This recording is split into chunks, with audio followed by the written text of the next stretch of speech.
Hola humanos, soy coralino, un coral del arrecife. Puede que parezca una piedra, pero soy un animal, y vivo en un lugar lleno de vida, colores y secretos. Hoy quiero que conozcáis mi hogar desde dentro.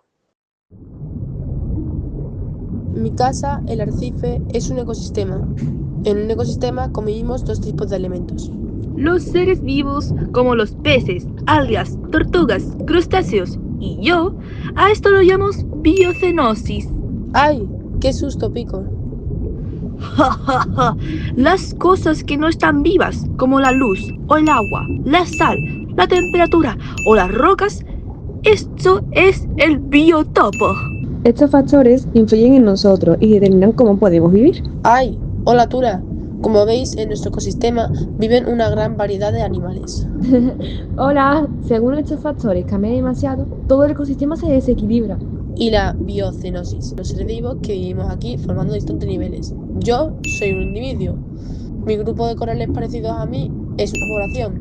Y junto a los peces, moluscos, algas y todo lo demás formamos una comunidad. Cada especie tiene su papel y eso es lo que mantiene el equilibrio. Los ecosistemas tienen una serie de tareas. La primera es captar energía, normalmente gracias a la fotosíntesis que hacen las algas. ¡Mi especialidad! Y la segunda es la autorregulación, que es como el autocontrol del arrecife. Si algo cambia un poco, intentamos equilibrarlo. ¡Atención! Cada especie tiene un punto óptimo, donde vive perfecta, y unos límites de tolerancia, donde ya empieza a pasarlo mal. Por eso, si el agua cambia demasiado de temperatura o de salinidad, todo el ecosistema se desordena. En el medio acuático, los factores más importantes son temperatura, que influye en el crecimiento de los organismos, salinidad, que suele ser mayor en los océanos, oxígeno disuelto, que es más abundante en agua fría, luz, que disminuye con la profundidad, y presión, que aumenta más profundo está el agua. Todos estos factores condicionan dónde podemos vivir los seres marinos. ¡Eso es!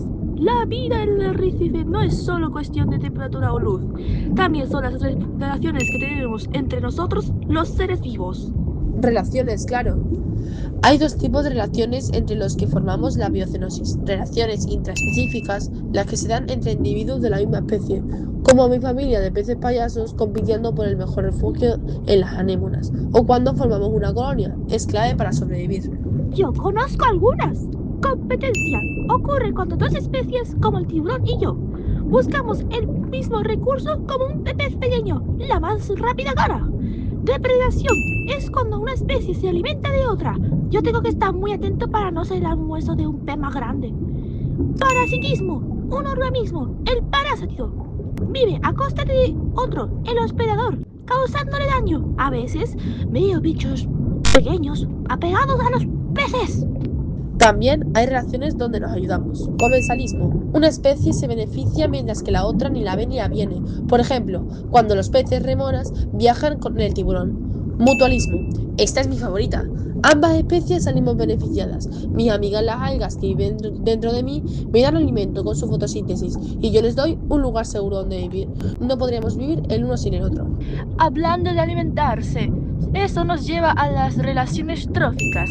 La energía fluye a través de todos nosotros. Y yo soy la base de todo, la energía empieza conmigo.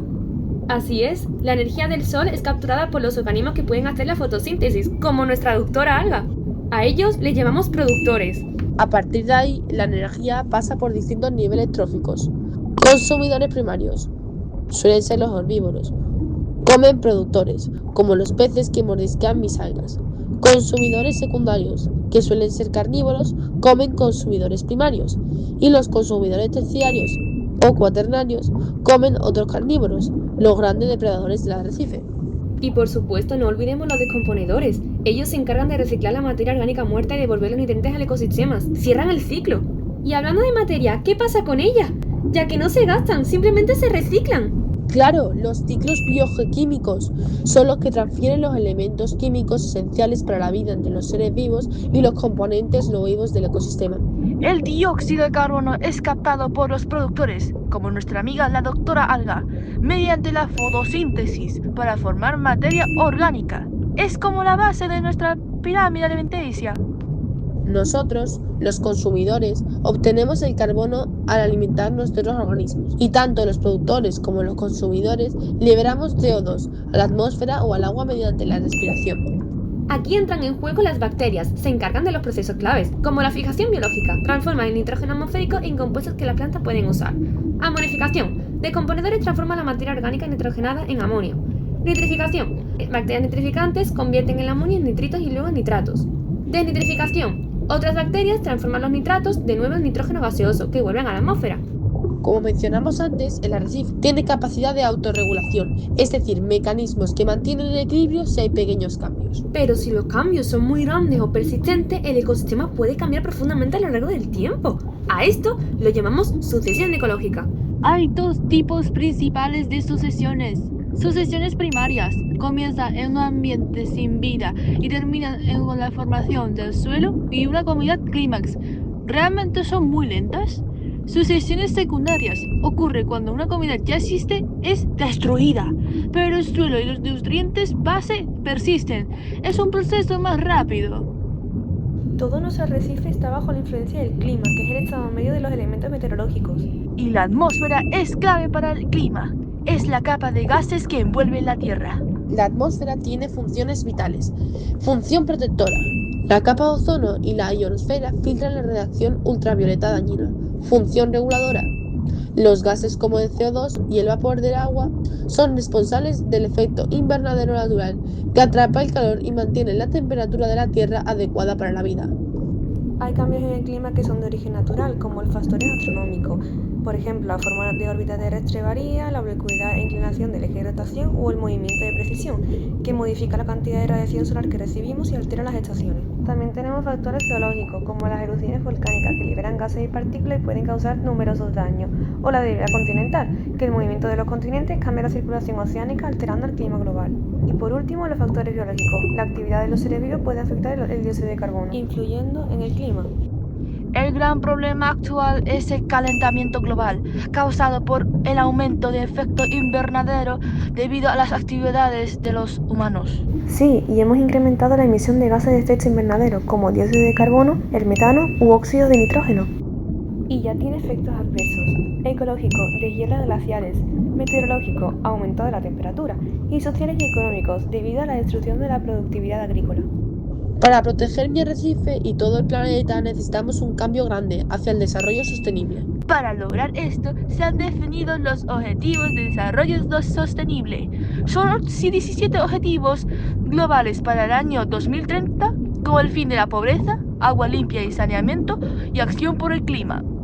Y también necesitamos economía circular. La economía circular propone un modelo donde el valor de los productos se mantiene el mayor tiempo posible. Se basa en las 3 Rs: reducir, reutilizar y reciclar.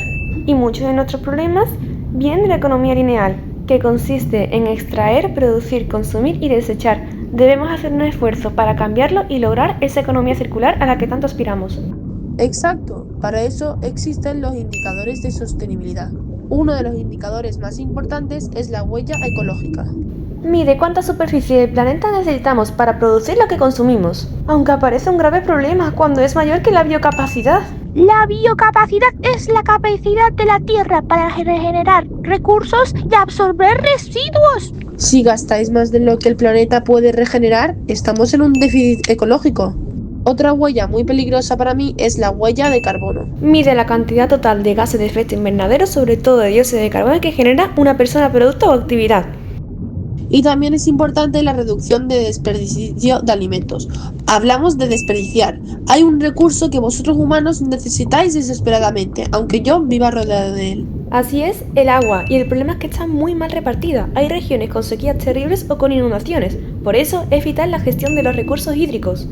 Es un indicador que mide el volumen de agua dulce utilizado para producir los bienes y servicios que consumen los humanos. Por eso han creado una serie de estructuras donde regulan el uso del agua para que no se acabe, como por ejemplo los envases. Hemos hablado del desperdicio de agua, pero creo que también hay otro tema muy importante, ¿no, Coralino? Como la energía. Ese es el otro gran tema. Los recursos energéticos hasta ahora usaban energías sucias y no renovables, carbón, petróleo, gas, que se agotaban y calientan el planeta. pero gracias a los humanos han creado una serie de inventos para evitar que se agote la energía. La nuestra, la energía mareotriz. Aprovecha de la fuerza de las mareas y las olas. El mar tiene mucha fuerza.